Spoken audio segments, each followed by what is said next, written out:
Good afternoon and welcome to Midday Report here on TVP World. I'm your host, Marie Cato. I can't believe I'm free, said one of the political prisoners released by the Belarusian regime on Thursday. 52 prisoners were freed during a visit by U.S. envoy John Cole, during which he hinted at the possibility of reopening an embassy in Minsk. Here is what the freed people had to say after arriving safely at the U.S. embassy in Vilnius. I can't believe I'm free. On Thursday, Belarus freed 52 political prisoners in exchange for the US lifting sanctions on Belavia airlines. Among those released are regular citizens, as well as intellectuals, opposition figures and many journalists, some of them working for Warsaw-based Belsat TV. They took us away without a word. No one explained anything. No one threatened us. No one thought about our legal ties here in Belarus. Still, no one has given us any information. Belarusian security services dropped the released prisoners on the Lithuanian border. Some of them refused to leave Belarus. Others agreed, even though it was hard, like Alexander Mancevich, a journalist sentenced to 4 years inside a penal colony for discrediting the state of Belarus. I wanted to go home. I simply wanted to go home. My home is in Belarus. Well, they brought me here. Halina Dzebish is a 63-year-old pensioner with severe health issues, who was sentenced to 20 years in prison over charges connected to terrorism. They took me away, straight to the detention center. I think the KGB threw me in there. I compared them to Gestapo for treating me like that, following orders like mindless sheep. And today the same thing happened. I thought they wouldn't let me out of the KGB detention center. I just can't believe I'm free. Over 1,300 political prisoners remain in Belarusian prisons, including prominent Polish-Belarusian journalist Andrzej Poczobut. The Polish Foreign Ministry plans to continue working towards his release. Belarusian opposition leader Svetlana Tsikhanouskaya gave a press conference on Friday, a day after Belarus freed 52 political prisoners. Tsikhanouskaya thanked U.S. President Donald Trump for his contribution to negotiating the release, but also said she considers it just the beginning of a long process. Releases must also mean the end of repressions. Sadly, every week there are new political prisoners, and human rights defenders report the repressions in Belarus are only growing. All political prisoners must be freed. President Trump has set minimal goal. All 1,300 must be released. We will continue to work with the US administration and our allies in Europe to make sure that releases continue. Military Russian-Belarusian Zapad 2025 exercises kicked off on Friday in Russia and Belarus, just days after Russian drones have flown into Poland's airspace, testing NATO defenses. The alliance didn't intend for this show of force to go unanswered, so Polish and allied militaries have been holding their own drills throughout September. Newton's famous third law states that where there's action, there's reaction, and it applies not only in physics but also in defense. A massive military exercise called Iron Defender 25 is taking place in Poland right now. Poland's reaction to the Zapad 25 exercises that began on Friday on the other side of the border. These military exercises are directed against the West, judging by the name, primarily against NATO. Different numbers of forces and resources are involved, and it was under the cover of those same exercises that Moscow prepared its invasion in Ukraine in 2022. Involving more than 30,000 soldiers and 600 pieces of hardware. The exercise is conducted around 3 main training centers, in addition to the Baltic Sea, Polish airspace, and cyberspace. Since the rapid transfer of troops is Iron Defender's major focus, the Polish military says the country's entire territory will be involved. Meanwhile, in neighboring Belarus, Zapad 2025 exercises have just begun. The exercise involves 12 sites in Russia and Belarus and a similar number of soldiers as Iron Defender, 30,000. Zapad 25 also includes land, air, and maritime components, and this year it focuses on nuclear forces. Belarus and Russia are carrying out tactical nuclear weapon drills, and they want to demonstrate their new military equipment.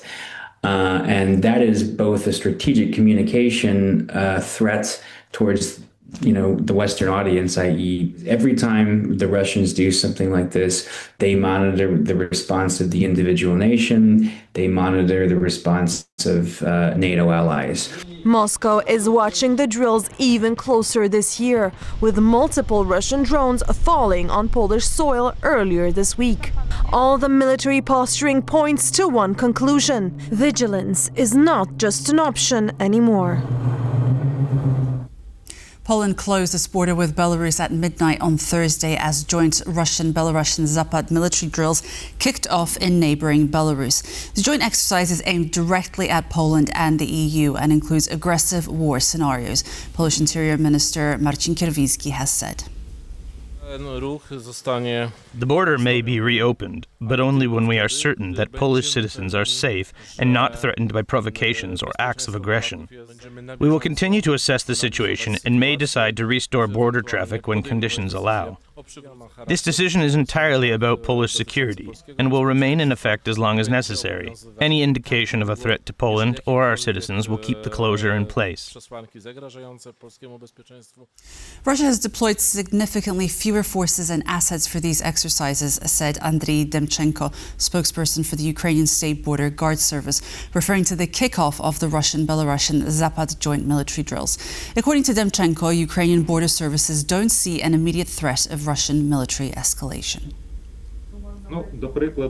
Russia is not involving a large number of its forces and assets in these exercises. For example, in 2023, Russia had about 10 to 12,000 personnel stationed in Belarus.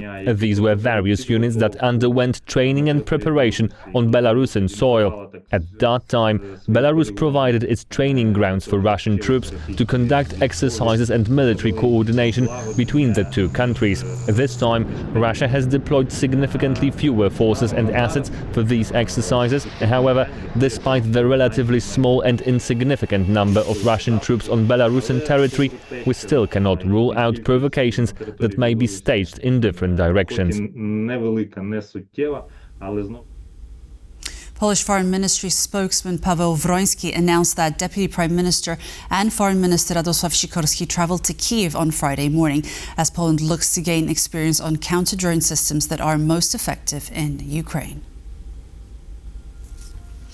Poland's foreign minister arrived in Kyiv on Friday for talks on security, days after Russia's drone raid into Poland escalated concerns over the spillover of Russia's invasion. Ukrainian President Volodymyr Zelensky and the Polish foreign minister shared a picture together following their meeting. As mentioned by Sikorski, the meeting's main focus was the exchange of experiences regarding drone technology, defense industry cooperation, and the use of SAFE funds, the EU loan mechanism for defense. The Polish foreign minister began his visit to Ukraine on Friday morning. At the Kyiv train station, he was greeted by Ukrainian Foreign Minister Andriy Sybiha, who announced that both countries would remain united in the face of Russia's escalating terror and provocations against Poland.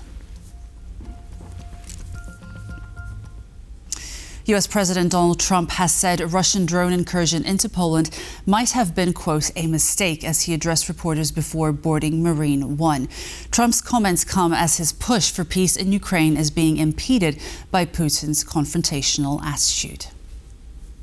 What's your reaction to Russian drone incursion into Poland? Could have been a mistake. But regardless, I'm not happy about anything having to do with that whole situation. But hopefully it's going to come to an end. US President Donald Trump's response to Russian drones violating Polish airspace was not as clear-cut and decisive as Europe would have hoped for.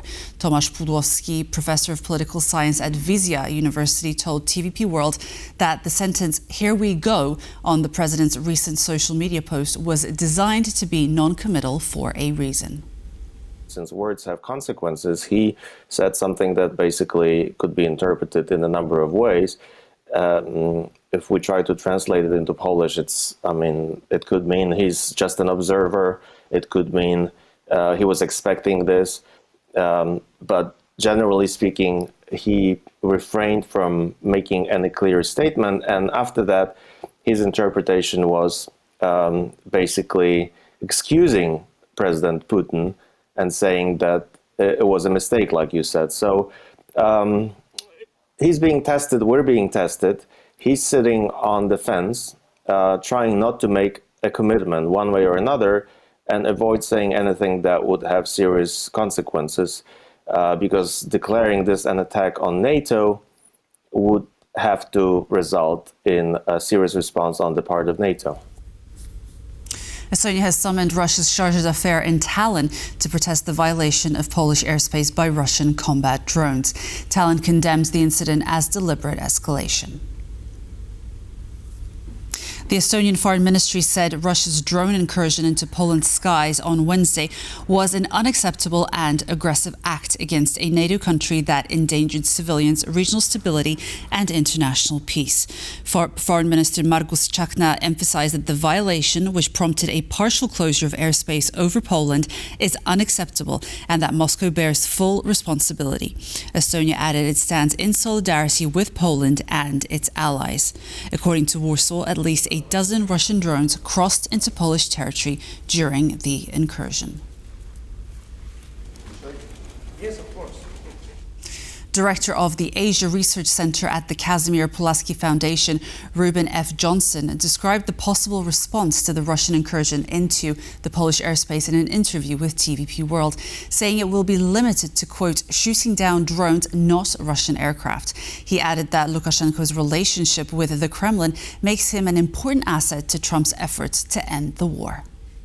It's nice to see countries united, talking about cooperating, doing all the things that NATO is supposed to do. But when I speak with people about, there's been this discussion, if we can get a ceasefire, a peace settlement, whatever, then there'll be a joint force of combat aircraft to patrol the skies and close the skies.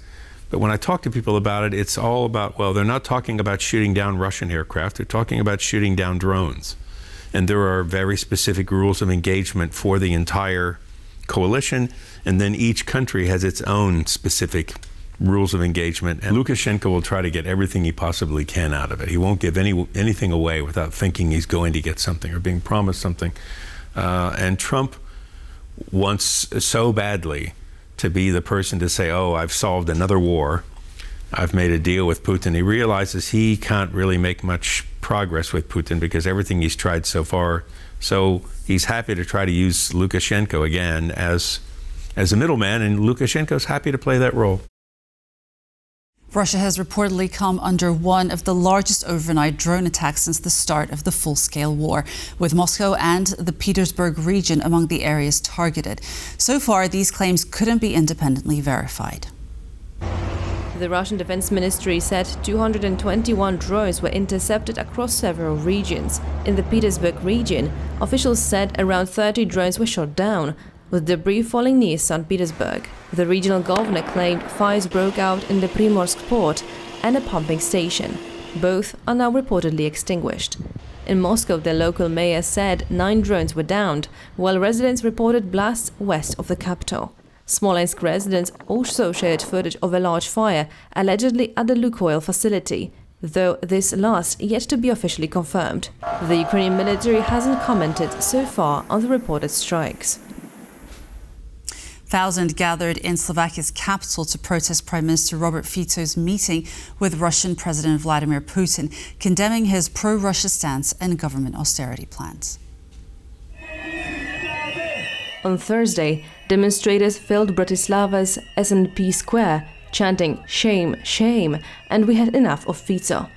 The protest escalated after the Prime Minister's recent trip to China, where he joined President Xi Jinping's military parade, marking the 80th anniversary of the end of World War II in the Pacific. He also held talks in Beijing with Vladimir Putin, the third meeting between the leaders since Russia's full-scale invasion of Ukraine. Fico was the only EU leader to attend the event, further fueling public discontent. His earlier meetings with Putin took place in Moscow, while he's never visited Kyiv or war-affected regions of Ukraine. Protesters also denounced the government's austerity program, accusing Fico of isolating Slovakia within the EU. And that concludes Midday Report. Thank you so much for being with us, and stay tuned for more on TVP World. Goodbye.